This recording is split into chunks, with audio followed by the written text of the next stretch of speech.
Hi, this is Ari Gottesman. I'm a senior currently at Ladue, and I'm going to be giving a lecture today about how to give a good and effective 2AR and or 2NR. So we're going to start with the most important part of it, and that's writing the ballot. This should happen at the top of pretty much every 2AR and 2NR, and it's something that's not really done that much, but really needs to be done a lot more. So what I mean by writing the ballot is basically giving the judge the way that they should vote in the round.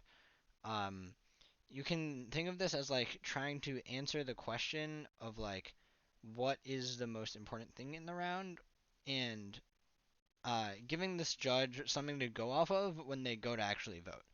Um, And this is important because a lot of the time what happens in debate rounds is every team gets done with what they're saying, they get all their arguments out, they do impact calc, they talk about why their stuff is important, but they don't actually give the judge a specific reason to vote for them. And so what it looks like to write the ballot would be to start off your speech with something like you vote neg or you vote af because the disad outweighs the advantage, or because the advantage outweighs the disad and the solvency deficits of the counterplan, or any of these scenarios where it's just some answer of why you specifically vote AF or neg, and then you back that up generally with impact calc. Um, at least how I like to give my two ARs or two NRs is you put impact calc second, and that's because just impact calc is really important to have in the last speeches. It's probably more important than any specific debate you're going to have on the flows. And because of that, it's good to have second, and it also just makes your speech flow better. You can start off with the writing of the ballot saying why you vote neg and why it outweighs, and then you talk directly again after about how it outweighs. And so your goal of all of this is that this is what I've heard at least is that what you want to have your first words of your 2NR or 2AR be the first words that are written in the RFD. So if you say you vote neg because the disad outweighs the advantage, then you want the RFD to start with the line I voted neg because the disad outweighs the advantage. And by doing so, you can, one, give yourself a good idea of how you win the round. You have to prove that the disad outweighs the advantage. But second, you give the judge something to actually follow and base the round off of. And that's what's really important. It can turn rounds from like a coin flip of just the judge deciding which one they think is better to something that really starts to look in your favor as you tell the judge exactly what to look for when they go to vote. Um, so now let's get into specifics about what you should think about with the strategy of it. The first thing is that you only want one strategy, and this is true for both the 2NR or 2AR. If you're a neg, you want to only go for a disad, or only go for a disad plus a counterplan, or only go for a K, or only go for topicality. The moment that you incorporate multiple strategies, you're just wasting time that isn't that or like that isn't that helpful, and it's more important to win one thing really well than to win a bunch of things kind of well or lose everything. Um, so for 2NRs to start with, the most important thing for case is just that you have as few arguments as possible while still being really good. So you want to take the best arguments you have, which can each individually take out large parts of the affirmative case, and yet still have as little as possible. So you want to find what arguments can take out the most with the least amount of time spent. And most of the time, what that means is just one argument on the advantage. If they only have one advantage left, it can be one link argument, one impact argument, one uniqueness argument, whatever it might be.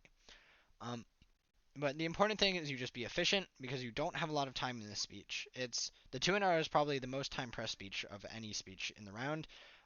So it's important that you have as much time as possible for how you really win the round, which is off case. Now, in the 2NR, you want to decide your off case based on the 1AR coverage. So if you have two disads and the 1AR really undercovers one disad but doesn't undercover the other, then you should go for the one they undercovered. If they undercover the counterplan but don't undercover the disad, then go for the counterplan. If they cover the counterplan really hard but then they don't cover the disad or case, then drop the counterplan and go for case plus the disad. So all of these things are just dependent based on based on how the 1AR does badly, because the 1AR is a time press speech. They're not going to be able to answer everything that you say in the block, and so there's going to be something that you can use that is dropped in the 1AR to then, or is undercovered in the 1AR, and then make a big thing out of it in the 2NR. And then the other important thing is you want to think about what's happening in the 2AR. You probably have a pretty good idea of what the 2AR is going to say based on what they've said in the 2AC and the 1AR. And so what's important is you have to think about what the best 2NR is to beat the best 1AR, or to beat the best 2AR. So you're trying to think about what the best 2NR is basically for every scenario. Now to cover the order, you basically just want to start with offense and then go to defense. Um, which means that you start with your disad or with your K or with T. It's just the strongest argument that you have to win in order to win the round. You can't win the round just with case defense. This is for a flow round, at least.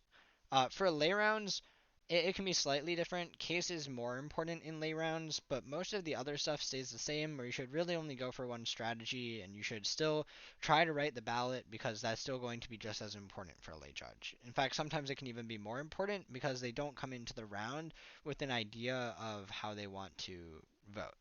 Um, but anyway, so you want to start with offense, start with your disads, and then go to the counter plan. If you have one, counter plans are defense, but they should still go before case, and then cover case last normally, because if you drop your disad, you have no offense, you lose the round. If you drop case, you can maybe win off impact calc.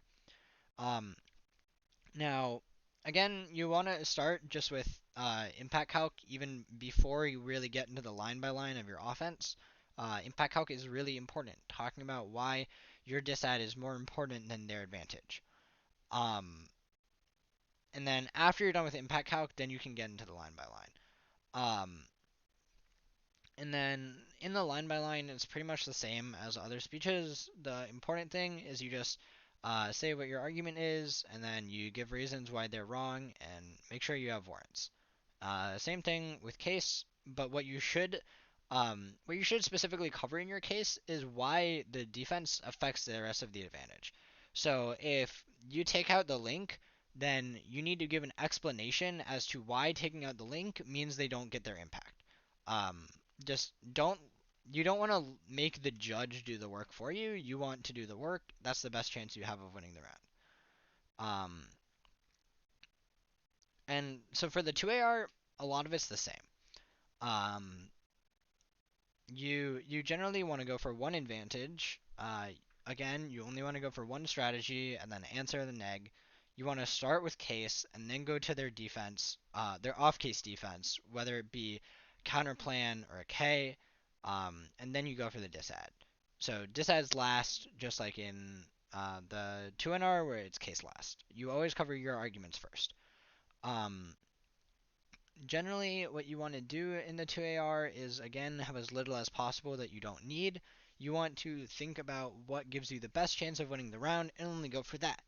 Now, for the 2NR, I gave the specific example that you have to kind of predict what the best 2AR is and then give a 2NR to be better than that. The 2AR has the luxury that you already know what the 2NR is. So most of it is just the exact same speech, but you're F and you are giving the last speech of the round, which gives you a lot more freedom. You don't have to do any sort of prediction or mind reading. All you have to do is answer the stuff they say. Um, but many and the other stuff stays the same. You want to start with writing the ballot and then go to impact calc. Impact calc can be anywhere from 30 seconds to a minute and a half to 2 minutes. It really depends on how much else you have to say, but it's important that you at least have some in there and that it's good. Because again, impact calc is how you win rounds. You want to say why the judge should value your impacts over the impacts of the negative. Um, and then lastly, for prep, um, one thing that I've been told, or that I was told at one point, is that the 1A is always right. So for all of the 2As watching this, just if the 1A has an idea about what you should go for, what arguments are better, you should listen to them. The reason being is that if you Or the 2A, you're focusing on flowing in the 2NR, you're focusing on catching every argument and thinking about how you respond to things. You're not thinking about what the round looks like overall. The 1A generally is less pressed to be doing all of these things and has more time to think about what arguments are good from neg, what arguments you can make on AF, what's the most important, what you should go for, all of that stuff. So if the 1A has advice about what you should do, then you should do it. Um, yeah. And then the other thing is that you should always communicate with your teammate, with your 1A, about what you want in the 1AR so that you can have it in the 2AR. When I'm with Will, I will specifically say these things in the 1AR so I can say them in the 2AR. That's really important because sometimes there's a disconnect and that can stop it. You don't want to do it with every argument because that's going to start wasting a bunch of prep time, or you might like have too much to say. But what you want to do is get the most important arguments you know you want in the 2AR and make sure that they're in the 1AR too. Um, Now, the other big thing that is most important in the 2AR and 2NR, but is also but is also important in everything else, is word efficiency. Now, there's no real trick to word efficiency. It's not like I can just tell you how to get better at it and you will, but I can give some advice.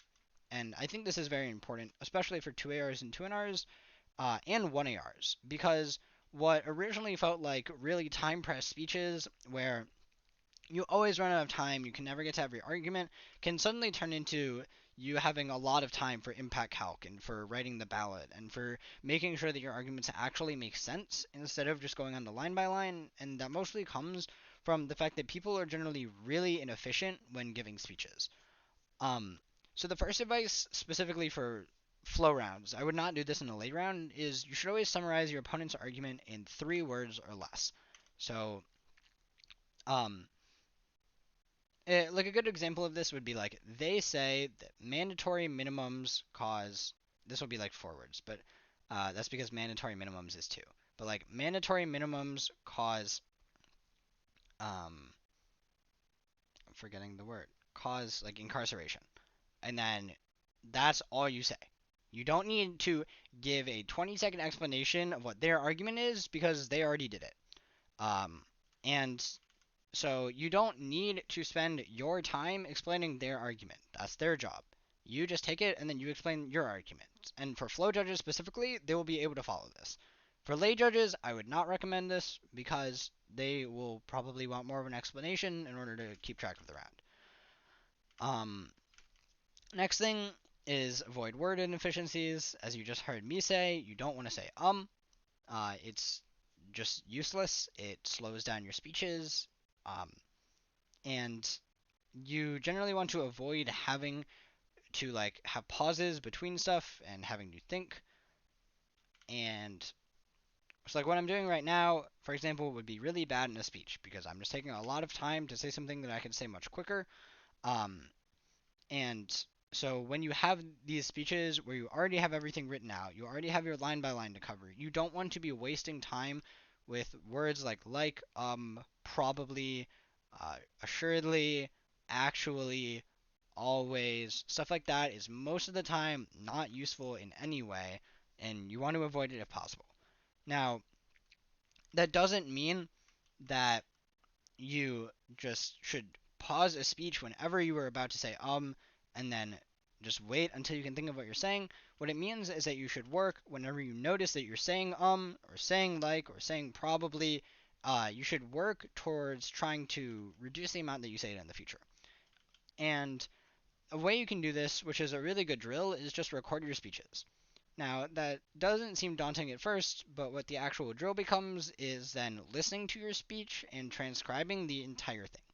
And this drill is actually really, really, really helpful. It might not sound too helpful at first, but it can really show you how inefficient you're being when you have your entire speech written out before you. When you have stuff like the 1AC or when you hear speeches on television, they're all pre-written, so they're all really word efficient. But when you're giving a speech on the spot and you had 2 minutes of prep time and you're rushed and you have too much to say, you are going to waste a lot of time with long pauses, with with long breaths, with confusion that you have about what you're trying to say, with repeating yourself. All of these things are going to happen inevitably, and that when you record your speech and when you listen back to it, then you can do a much better job of recognizing when you have these problems, and then you can what you do is take the same speech and then rewrite parts of it to take out the inaccuracies. So take out the likes, take out the ums, phrase things in a more efficient way that's shorter, and then give it again. And then do the same thing again. For every speech that you give, for every 2AR, for every 2NR, for every 1AR.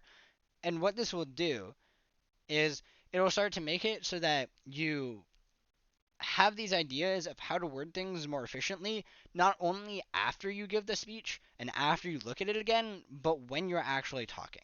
And when you verbalize things out by saying it out loud and after writing it down, you're going to do this much more frequently and also subconsciously. And so it's just very helpful to do this drill. It doesn't take too long. Um, the important thing is just that you record your speeches in practice rounds. And I know that according to MISHA rules, at least as of the time I'm recording this, you are not supposed to record rounds. But if you just record your own speech, no one's going to care.